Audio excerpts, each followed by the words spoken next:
Hello and welcome to Mugello from wherever you are joining us from around the world, and welcome to the FIM Harley-Davidson Bagger World Cup second round from the circuits of the Americas in Austin, Texas, over in the United States. We find ourselves in Europe for round two at the mythical, magical, majestic Mugello in Tuscany. Friday afternoon means qualifying in the Bagger World Cup, and I'm delighted to say that myself, Kiko Giles, my good friend and co-commentator Neil Morrison will be bringing you 20 minutes of action coming up very soon here at Mugello before we'll head down to Parc Ferme with Elliot York and hear from the front row. Neil, so far this year, Archie McDonald leads the way in the championship ahead of Oscar Gutierrez, both of whom are our race winners so far in 2026. Whilst our first ever pole sitter from last time out, Eric Granado, sits in fourth overall. Our three pre-season favourites split by Jake the Snake Lewis in third. But we have a novelty. He needs no second introduction. Welcome to Andre Iannone. Brilliant, Neil. Yeah, it certainly is, Kiko. Delighted to be here at this wonderful setting of Mugello. And we thought that these machines, these wonderful Harley-Davidson baggers, were spectacular to watch around the high-speed curves of Austin. And they certainly were. I think it's going to be another thing to see them come down the 1+ kilometre home straight here at Mugello. The sound as the bikes hit close to at 300 kilometers per hour is going to be something to behold. And as you said, Kiko, we do have a new name in the class. He wasn't present for round one in Austin, making a glorious homecoming, Mr. Andre Iannone himself, and he only went out and top free practice too this afternoon. Didn't even bother going out in the tricky conditions we all woke up to this morning as well. So Andre Iannone is back in the MotoGP paddock. I can tell you that is not our commentary position at all. That is far too small for my one. I thought, wait a second, he's not holding a microphone. No, neither am I. I don't even need a microphone. I'm that loud. Oscar Gutierrez second in the championship. Let's run you through the championship order. Archie McDonald, the number 69 on 41 points, ahead of Oscar Gutierrez, who is tied on points with Jake Lewis, 33 apiece for them, 34 Eric Granado. Completing top five is Filippo Ravelli, qualified on the third row last time out, came away with a podium in race one and a fifth place in race two. Corey West, Travis Wyman, Dimas Ekipatama and Cody Wyman completing the order, the latter of which Cody Wyman and Dimas Ekipatama tied on points 9 apiece. But here is the big talking point. Andre Iannone, 2 years over in World Superbike paddock action. He was a race winner over there. He was 10 years ago, Neil, a Grand Prix winner here in MotoGP's paddock. That was over in Austria. He has been sublime here at Mugello in years gone by, but I think even if you asked me 10 years ago, Andre Iannone is going to be topping sessions in a Harley-Davidson championship that's going to be the support class for MotoGP, I think I would have laughed you off the building. But Andre Iannone has given us a big surprise. Yeah, he most certainly has. As you said, Kiko, an exemplary record here at his home circuit. Won his first ever Moto2 race here back in 2010. That was only his fourth ever race in the category. And then he had 2 MotoGP podiums here in 2015 and in 16. I think that 15 race, he was riding with a recently dislocated shoulder. So that was a big deal at the time. And he's shown that he's lost none of that speed, even if he hasn't been competing over the last couple of months. Iannone, last seen in World Superbikes in 2025, was actually supposed to be racing in this series in Austin, but I think a late deal with a potential team fell through at the 11th hour. And he has managed to bag a seat in the Niti Racing team, which is the Indonesian owned and managed squad, where he'll be lining up alongside Oscar Gutierrez and Dimas Ekipatama. Indeed he will be. A real international flavour down there, of course. Dimas Ekipatama, Indonesian, Oscar Gutierrez from Spain, and Andre Iannone, obviously from here in Italy. Just to have a look, last year he was on the podium in World Superbikes. He was second and third at the opening round of the season at Phillip Island. Had a lot of point scoring finishes, obviously lots of top 10s, a flurry of top 4s in his penultimate ever race in World Superbike. He was on the podium, but he never quite captured the form that he showed in year one. He scored significantly less points, didn't win a race, and unfortunately, despite various rumours of he may well be in BMW colours for this year, he may well be coming with his own team for this year, it hasn't worked out for Andre Iannone. But World Superbike's losses, the MotoGP paddock's gain, and there is a certain circularity that it seems only fitting that in the twilight, and let's be honest, it is the twilight of Andrea Iannone's career, he does find himself back in the MotoGP fraternity. Yeah, and I mentioned that he was top of free practice 2 earlier. He was top by over half a second, which really is a bit of a show-up, a bit of a surprise. Chatting to some people from Harley-Davidson earlier, Andrea was testing, I think, at Misano earlier this week just to get up to speed on these bagger machines, and they were saying that he was already on his first outing lapping pretty much at the Moto 3 lap record pace in Misano. So Iannone, we know he is so naturally gifted. One of the more talented riders of his generation when he was riding in MotoGP, and he was riding with the likes of Marc Marquez at the time, so that's saying a lot. Yeah, not really a big surprise to hear that he has adapted very quickly to these massive Harley-Davidson beasts. Yeah, not a surprise at all, and I think, you know, when he was coming up through Moto 2, he was against the likes of Marc Marquez, and he came up to MotoGP and, okay, probably didn't have the best equipment at the time, but he persevered with it, became a Grand Prix winner, moved on to Suzuki machinery, got on the podium with them. He even led a race in Aprilia machinery way before the Aprilia was anything near like the levels of competitiveness it shows these days. So Andrea Iannone has got bags and bags of talent. Unfortunately, his career was put on pause for a little while, but he's back now, and that is the main thing. 20 minutes then of qualifying is well underway as we see these Harley-Davidson bagger machineries work their way around this wonderful Mugello circuit. I'm so excited for this, Neil. We saw just how nimble they were in the fast direction changes over at Kota in the opening sector there, but on the faster and more flowing kind of longer direction changes here, they're going to be something special, particularly when they're going full tilt. Yeah, that's absolutely true. And when we went to Austin, when was that? About 2 months ago now. It seems like last year. It does, yeah. So long ago since I've been up here in the commentary box. But they had a pre-season test there, so everyone was pretty much up to speed by the time qualifying came around. Hasn't quite been the case today, Kiko. It is worth saying that FP1 this morning was in full wet conditions. We had really heavy morning rain, some showers around 7, 8 a.m. and the track was completely soaked by the time these guys went out for FP1. So really, they've only had one brief FP2 session to get up to speed ahead of this qualifying session. And for a lot of these names, this will be the first time riding these machines around this venue. And we saw in Kota that these guys are getting quicker all the time, the more time they have on these bikes, and these bikes are capable of actually going just as fast, if not a little bit quicker over the course of a lap than the Moto 3 machines, as we see the number 34 Cody Wyman start his first flying lap as he gets down towards San Donato. But they make the power and they make the lap time in different ways, Moto 3 bikes versus these massive V-twin Harley-Davidson machines. So yeah, they might look a bit lazy at points, but they're absolutely not. They're just perhaps not as nimble and light as a Moto 3 machine, and they're absolutely not light. That is one thing for sure. Yeah, 280 kilos they weigh, which is yeah, heavy old big beast. As I mentioned previously, they hit top speeds of 310 kilometers per hour down the front straight here. They've got over 200 horsepower and or over 2000 cc engine, V-twin engines, as you said, Kiko. So yeah, you're dealing with a completely different beast from most other racing motorcycles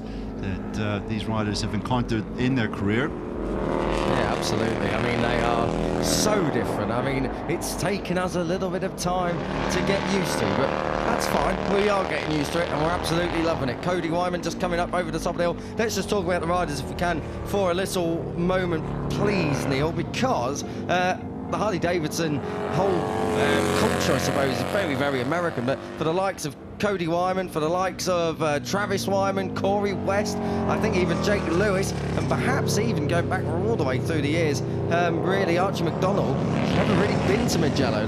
This is their first time here, and they've got to learn not just their bike and packages for this year, but they've also got to learn what way round this track goes. And it's a simple layout, but there's a lot of hills and a lot of little differences, nuances, and aspects to a circuit that, unless you know it well, like someone like Andrea Iannone does, very, very hard to get up to speed.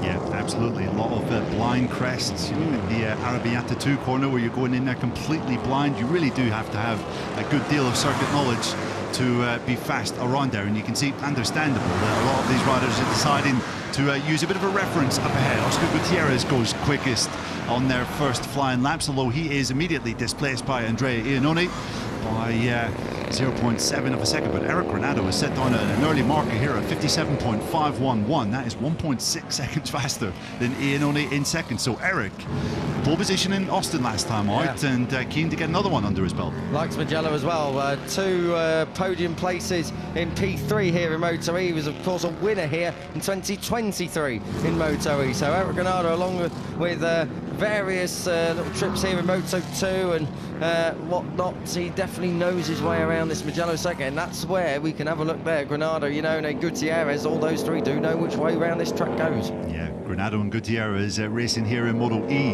in 2023 and 24. So good track knowledge for them. And look at this from Granado, going faster still, half a second under through split number one. It doesn't look like anyone is setting this kind of pace.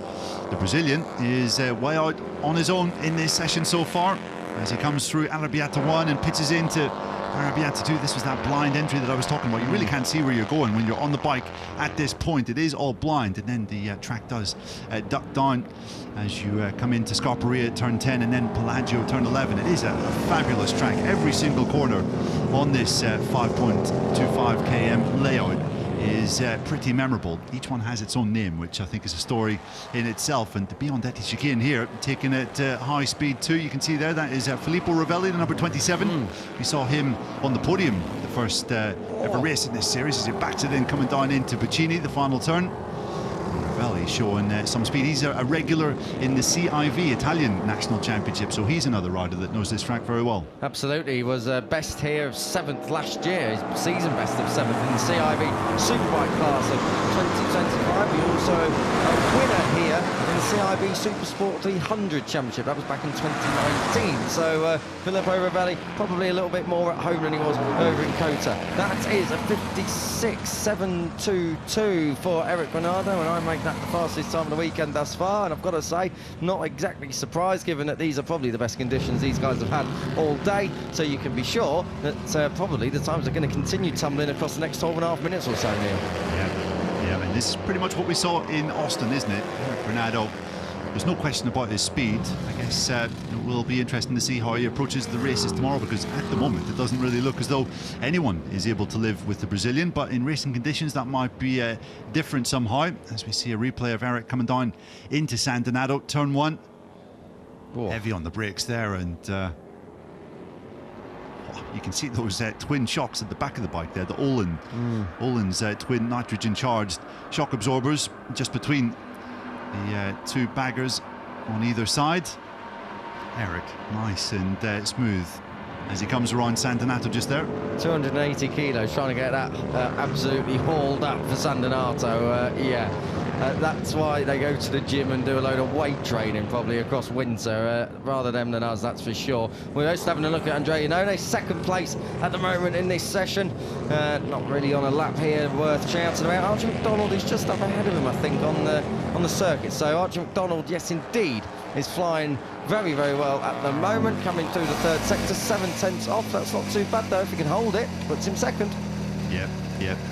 Archie McDonald has had some tough personal times in recent months. He lost his brother fairly recently, which obviously is a massive thing to deal with, but has said that he's going to get back on track and follow his dreams of becoming a world champion to try and honour the memory of his brother. So great that Archie is here and back on track and going up into second with 157.718. He is now within a second of Eric Granado, but 69 after such a brilliant debut in this class in Austin has had a tough old time, but good to see him back on track. And well, as you said, Kiko, not much experience here, but immediately up to speed. Yeah, absolutely, straight up to speed. Second off Granado at the moment, but really, Eric Granado, it's not really a surprise. He's not only quick over one lap, but as we've been speaking about, he has actually got brilliant track knowledge. So Archie McDonald doing a great job there, just 1 second off what Granado's been able to do. Third place at the moment for Gutierrez. Andrea Iannone, Filippo Ravelli and Dimas Akiputama there in 6th. Jake Lewis in 7th. It was a fantastic ride in the opening race of this season by Jake Lewis. Of course, someone who has been pretty well respected in the dirt track scene over in the USA. 20 amateur dirt track titles to his name over there, and of course he was also the 2021 Motor America Superstock 1000 champion, so pretty handy on any kind of two wheels, it would seem, for Jake Lewis. But that podium in the opening race of the season, he might not have been able to live up to it on the second race day of the year, but he absolutely flew very strongly indeed. Yeah, he was spectacular to watch, and you can see that Oscar Gutierrez is a little frustrated with, I think that's Archie McDonald just up ahead. It is indeed. And yeah, Kiko, you were going to say something? I just got to say that obviously before he's come to Italy, with waving his hands in the air, he's obviously learned a bit of Italian before he got here. Yeah, very true. Yes. So channeling his inner Italian here. We're going to see. Yeah, Archie McDonald maybe just getting or holding up Oscar Gutierrez behind. Yeah, you can see Gutierrez more than frustrated with that, tapping on his helmet. Yeah, Archie McDonald was on an in-lap as well. Gutierrez in the end does follow him in anyway, so Gutierrez just losing a little bit of what would have been a pretty decent lap time, but still just under 9 minutes to go, so there's time left yet. Yeah, and these are two riders that we're fancying for a championship fight, so a little bit needle between them isn't necessarily a bad thing. We want that to maybe be built up a little bit across this 6-round championship that we have. We'll be racing, of course, this weekend here in Mugello. Next time out will be in Assen in a couple of weeks' time as well, and then we'll have trips to Aragon, Silverstone and Austria to round out the championship. So some spectacular circuits for these Harley-Davidson bagger machines to be racing around. Can't wait to get to Austria. It's for the where this all really was launched off, of course. Last year when we went there, they announced that the FIM Harley-Davidson Bagger World Cup would be alongside MotoGP across 6 events for 2026, and yeah, only fitting that the Red Bull Ring seemingly will be hosting the title decider. So let's wait and see though whether or not it's all wrapped up before we get there. This is Archie McDonald, as we were talking about just there, down in the box, trying to cool off a little bit. It's very warm. We're here earlier than we were last year for the Italian Grand Prix, but the temperature has actually been even hotter as Andrea Iannone debriefs at the moment, heading up that second row of the grid. That's his dad there, just on the left of shots, Regolino there. So follows his son's career wherever he goes. He was a regular in the World Superbike paddock, and now he finds himself back in MotoGP, but this time in the Bagger World Cup with young Andrea himself. Yeah, I remember interviewing Iannone once. I think it was just after his first win in Austria, the week after that, and he told me that his dad would give Andrea and his brother Angelo boxing gloves when they were kids, and anytime they were fighting amongst each other, he would say, right, sort this out properly, here's some boxing gloves, have a go at each other. That's the environment in which he grew up. So yeah, maybe that explains a lot, Kiko. He was going to say it would explain a great deal there. I must admit, Andrea Iannone, through my time in World Superbike, was always very pleasant with me. Never threw any haymakers at me. I'm sure he probably had the right to at some time, but no, great to see Andrea Iannone back. And yeah, he is a very I wouldn't say scary person to be around, but a very intriguing / intimidating person to be around. You ever say, I remember I was in pit lane for World Superbike for his first test. This was at the end of 2023, and he'd done one lap, came back in the box, and instantly I shot off up to the Team Go 11 box, and he has his visor down, leaves his visor down, sat down in the box, and just orders the garage door to be closed. And that was the last we saw of Andrea Iannone until after lunch, because he was obviously just debriefing a few things, and after that obviously he came in well, started really strongly with a podium, got the first whole shot of the 2024 World Superbike. The magic is still there for the Maniac, you know, and it's just he is a very peculiar character. I think that is a very polite way of putting it. Yeah, certainly. But we love him for it. Yeah, certainly colourful. And the sport, I think, needs colourful characters. Iannone most certainly is that. And he's currently in 4th, 1.1 seconds back of this rider here, Eric Granado, number 51, coming down the front straight. You really need to stand in the paddock when these bikes are out on track just to hear the real grunt of that Harley V-twin engine. You can see Granado was a little bit squirrely coming down towards turn 1. That bike moving underneath him, but looks well in control as he comes up towards Lucco, and then Poggio Secco, turns 2 and 3 here. And down towards Materazzi and Borgo San Lorenzo, and then we follow it all the way down the hill and back up the other side. At the moment, so Granado's not really lighting up the timing screens on this lap around. Asks for the power now, runs it out to the green, back across the curb, gets a bit of a tank slapper down the hill to Casanova, flick it left. This is Cervelli through here, and then on the power, run it right out, back across to take in Arrabbiata 1. Stand the bike up a little bit here, and then again almost out to the curbs, lay it in for Arrabbiata 2. That blind entry up over the top of the hill, down the other side, and then it's Scarperia and Pelagio. All of these iconic corner names here. Mugello, all the names have been the exact same since 1976. 50 years we've been coming here to Mugello, and it's identical. We've not had to make a single modification to the circuit layout. They absolutely got it nailed first time around. That's at 4 minutes then on the clock. Eric Granado still not really doing anything this time around as Andrea Iannone just gets under Archie McDonald. That's over at San Donato, and lights up the rear end to get under.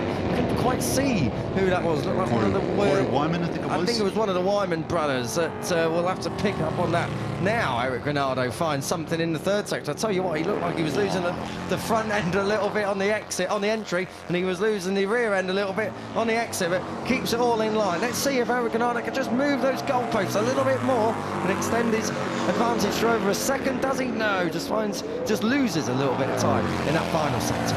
Shows you how confident Granado is. Some of the other riders are out there riding among each other in a group, looking for some references up ahead, but Granado is just so confident in his own ability that he's out doing it all alone. But you can see that his fastest time of 56.722 is coming under some threat from the new addition to this class. Andrea Iannone is just, what, a quarter of a second away, coming through Casanova, Cervelli. In fact, he's a wee bit further along than that. He's going into Scarperia there. Yeah, this is Pelagio, the second bar. He was on the rear brake, absolutely sliding it in. You can see the big darky laid out. That's a lovely view of Arrabbiata. But let's get to Correntino, if we don't mind, as we pick up the number 34.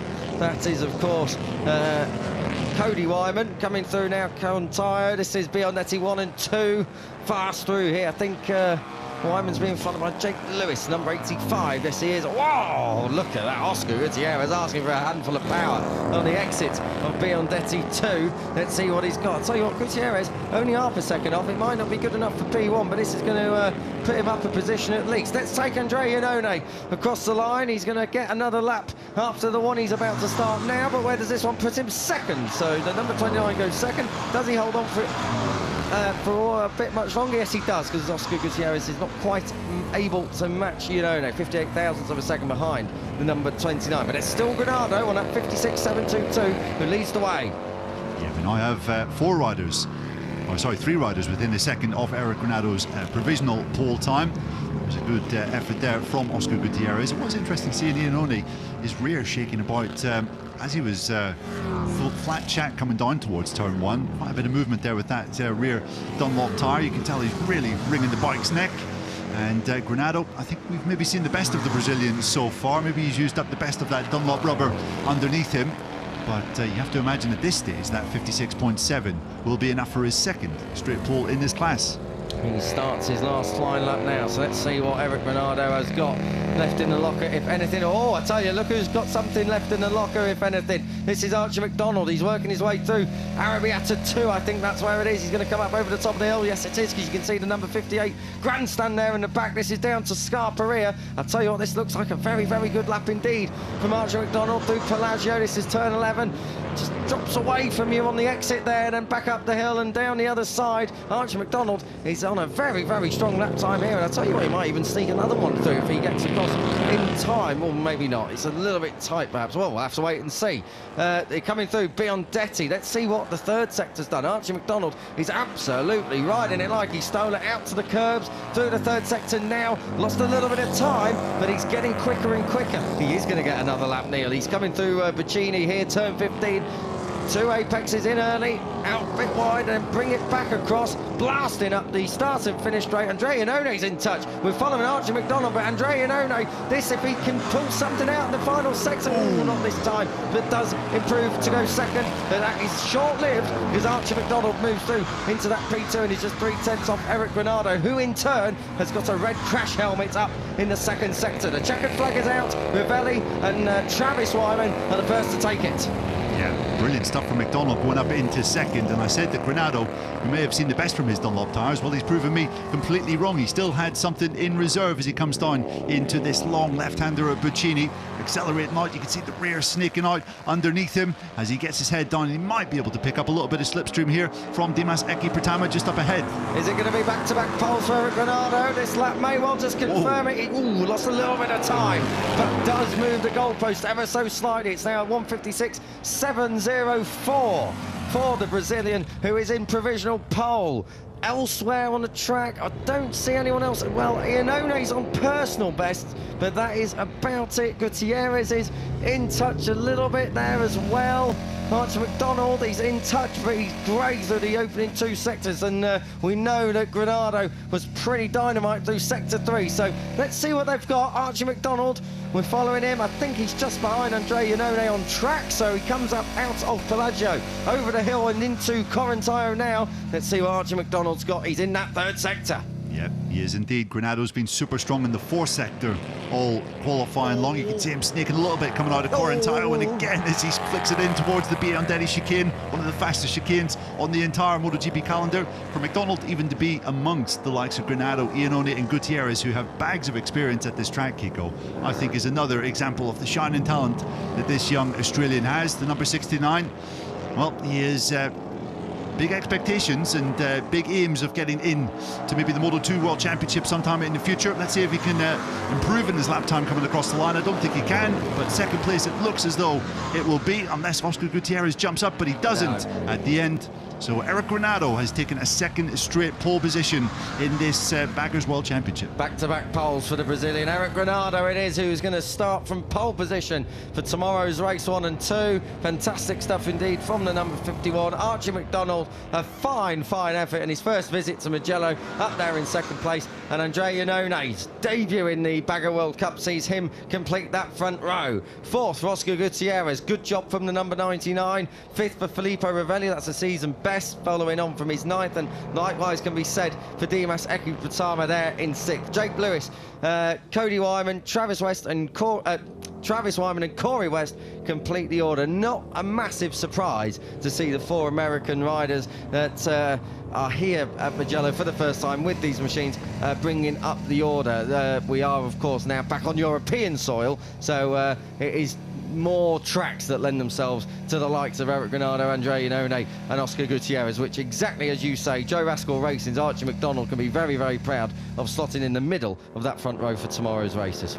Yeah, I'll be the first to admit I didn't know a great deal about Archie McDonald before the 2026 season, but he's shown me in what we've seen so far in both Cota and here at Mugello that he is a really big talent. And for him to beat Andrea Ioanno in this qualifying session, yes, okay, Ioanno has less experience on this bike, but still on the track, a home track for the Italian. McDonald in second, I think, is arguably the performance of that qualifying session, Kiko. Brilliant job from Archie McDonald, and he's only 3/10 off. I know that sounds a lot in modern motorcycle racing terms, but 3/10 off at a track you don't know, on a bike you're still trying to work out. Very, very impressive stuff indeed. Very impressive as well from Andrea Ioanno. It's obviously a big comeback, but he only had one dry session, and to put it straight into the front row when we get going properly for qualifying is a very, very impressive achievement. So big hats off to the Maniac as well.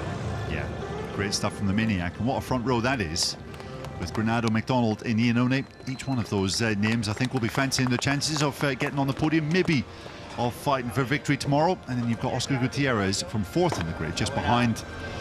He'll also be a threat. So yeah, 2 interesting races coming up tomorrow, Kiko. The thing for Eric Granado will be getting it to the checkered flag, because we saw that he started in P1 last time out in race 1 at Kota, and unfortunately it wasn't to be. He crashed out the lead, didn't he, having just taken it. So Eric Granado could really do with not making the mistakes that we have seen creep into his form when we go green in races now. We've seen that Eric Granado, as fast as he may well be, it's his consistency that he needs to work on, and he'll be aware of that. Yeah, that was Eric's problem ever since he came into Moto E back in 2019. He was arguably the fastest rider in that category for 6 straight seasons, and yeah, never came away with the championship just because that consistency was always something of a problem. But yeah, the evidence of what we've seen today, I think Granado will certainly be starting race 1 tomorrow as favourite. As you mentioned, Kiko, 3 previous podiums here in Moto E, including 1 victory, and that victory came, I think, just a couple of weeks after he broke his leg in Le Mans, if you remember, at the start of that 2024 Moto E season. So that was certainly heroic. He's a good rider, Eric Granado. You know, we all know how capable he is. But like I say, it's that little bit of consistency and maybe just not knowing where the limit is, which is where Eric Granado's downfalls can just cost him what are prizes he really should have wrapped up already. But a very, very fast rider, and we all want to see the fast riders. Massive round of applause for Andrea Iannone. Gets off the Harley-Davidson machine. And what's his bum patch there? That doesn't say Maniac, does it? Let's have a closer look at, oh, it says in regards. Oh, kind regards, that's what it says. Thank you very much. I could hear in our headset Elliot York just having a look at the rear end of Andrea Iannone, probably not for the first time, but it is kind regards, it says, for Andrea Iannone. Well, very nice indeed. Kind is maybe not an adjective you would normally associate with Andrea Iannone, but he's certainly a more relaxed, more cerebral figure, I feel, than the one he was when he was racing in MotoGP back in, what, last time, 2020? It's normally a shorter, fruitier word that involves a K that he's probably more likely to use, which of course will stay well away from here. But, you know, Andrea Iannone, he's not shy of telling us what he really thinks. Well, he might well have to be by the time he gets talking to Elliot York down there. He's getting ready now, so let's see what Andrea Iannone has got to say. We should be hearing from these guys in 3, 2, 1 order. There's Andrea just there with his dad again, as we were saying earlier. And Archie McDonald there off to the right. Great show from Archie McDonald as they get ready for the picture. Andrea Iannone is getting ready for an interview in the MotoGP paddock once again in Parc Ferme. Great job from Andrea Iannone on his debut in the FIM Harley-Davidson Bagger World Cup. It's 3rd place on the grid for tomorrow. It is a front row. His season has started. Elliot York, take it away. Andrea, top job to be on the front row in your debut race weekend in the Baggers World Cup. Tell us how you're feeling and what it's like to ride these beasts. So at the end, it's the first race, first official practice the year. So at the end, I'm happy because we take our first row, and it's just the beginning for us. And we try to adjust something for tomorrow because this afternoon compared this morning I have a lot of problem, but in any case we achieved first row. Thanks to the team, thanks to everybody. Good job, good luck for tomorrow. Thank you, ciao.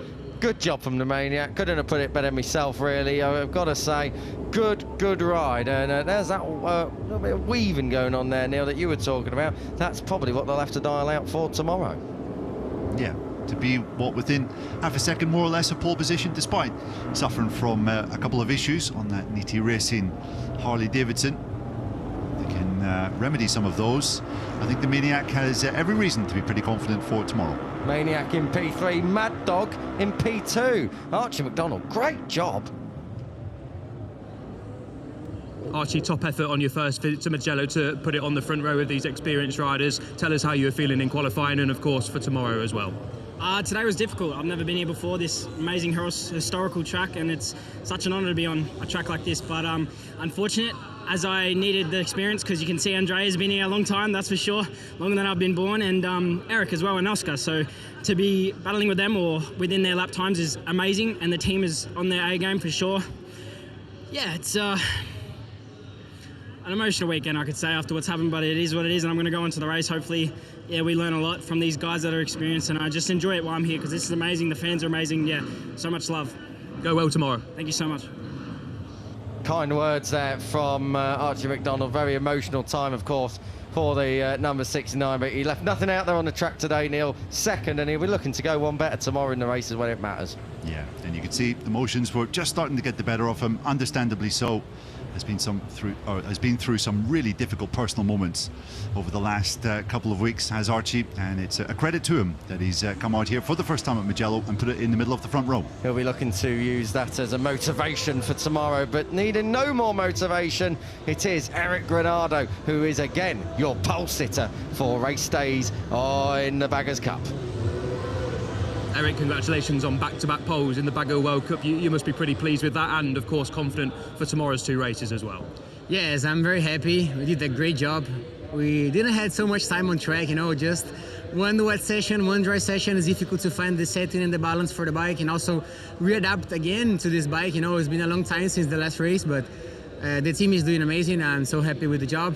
Really confident for tomorrow. The pole is important, but the important thing is the points for the races, so I'll be focused to do my best in both races and enjoy a lot with these guys.